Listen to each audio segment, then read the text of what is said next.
ವಿರಾಜಪೇಟೆ ಶಾಸಕರಾದ ಎಸ್ ಪೊನ್ನಣ್ಣ ಅವರು ಅಲ್ಪಸಂಖ್ಯಾತ ನಿಧಿಯಿಂದ ಸುಮಾರು 10 ಲಕ್ಷ ರೂಪಾಯಿ ಹಾಗೂ ಶಾಸಕರ ನಿಧಿಯಿಂದ 5 ಲಕ್ಷ ರೂಪಾಯಿ ವೆಚ್ಚದಲ್ಲಿ ನೂತನ ಕಾಂಕ್ರೀಟ್ ರಸ್ತೆಯನ್ನು ನಿರ್ಮಾಣ ಮಾಡಿಕೊಟ್ಟರು. ಸುಮಾರು ವರ್ಷದ ಬೇಡಿಕೆಯಿಂದ ಸ್ಥಳೀಯ ಶಾಸಕರು ಅತಿ ಕಡಿಮೆ ಅವಧಿಯಲ್ಲಿ ತಮ್ಮ ಬೇಡಿಕೆ ಈಡೇರಿಸಿದ ಹಿನ್ನೆಲೆ ಅಲ್ಲಿನ ನಿವಾಸಿಗಳು ಅಲ್ಲಿನ ಸುರೂರ್ ಇಂಟರ್ ನ್ಯಾಷನಲ್ ಕಟ್ಟಡದ ಸಭಾಂಗಣದಲ್ಲಿ ಸನ್ಮಾನ ಮಾಡಿ ಗೌರವಿಸಿದರು.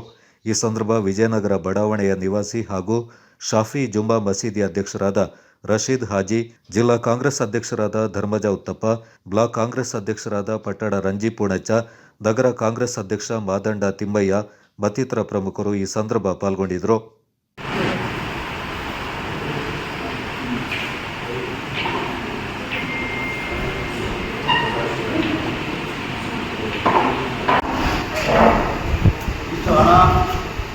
ಬಂದಿರೋದಕ್ಕೆ ಸಾಧ್ಯ ಇಲ್ಲ.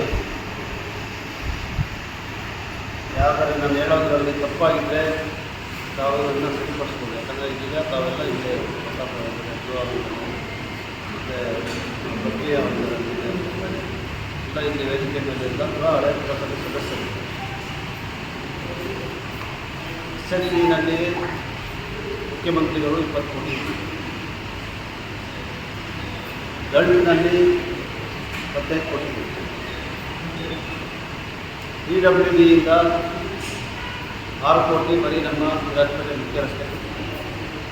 ಎಲ್ಲೂ ಕೂಡ ಟೆಂಡರ್ ಆಗಿ ಕಾಮಗಾರಿ ಆಗ್ತಾ ಇರೋದು.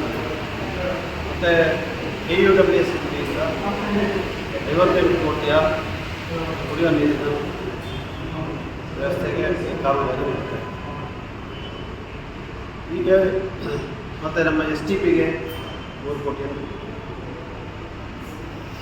ಈ ಪೆರಂಬಾಡಿ ಆ ಭಾಗದ PWD ಅನುದಾನ 14 ಕೋಟಿ. ನಿನ್ನೆ ನಮ್ಮ ಪಕ್ಕದ ಕ್ಷೇತ್ರ ಕೇರಳ ಜಿಲ್ಲೆ ರಾಜ್ಯದವರು ಶಾಸಕರು ಸಚಿವ್ ಜೋಸೆಫ್ ಅವರು ಭಾಳ ಆಶ್ಚರ್ಯವಾಗಿ ಹೇಳ್ತಾರೆ. ಯಾಕಂದರೆ ಅವ್ರಿಗೆ ಮಾಹಿತಿ ಇದೆ ಎಷ್ಟು ಅನುದಾನವನ್ನು ರಾಜ್ಯ ಸರ್ಕಾರ ಬರೀ ನಮ್ಮ ಪುರಸಭೆ ಯಾವ ರೀತಿ ಇದು ಈ ಥರ ಆಗ್ತದೆ, ಯಾವ ರೀತಿ ತಾವು ಅನುದಾನವನ್ನು ತಂದಿದ್ದೀರಾ ಅನ್ನೋದು ಸ್ವಲ್ಪ ಮಾಹಿತಿ ಕೊಡಿ. ಯಾಕೆ ಹೇಳ್ತಾ ಇದ್ದಾರೆ, ಇದು ಬಹುಶಃ ನಮ್ಮ ಮೇಲೆ ಇವತ್ತಿನ ರಾಜ್ಯ ಸರ್ಕಾರ, ಇವತ್ತಿನ ಮುಖ್ಯಮಂತ್ರಿಗಳು ಸಿದ್ದರಾಮಯ್ಯನವರು, ಉಪಮುಖ್ಯಮಂತ್ರಿಗಳಾದ DK ಶಿವಕುಮಾರ್ ಅವರು ಇರುವಂಥ ವಿಶೇಷ ಪ್ರತಿಷ್ಠೆ ಭಾಗದ ಜನರು ಅದನ್ನು ಎಲ್ಲ ನಾಗರಿಕರಿಗೆ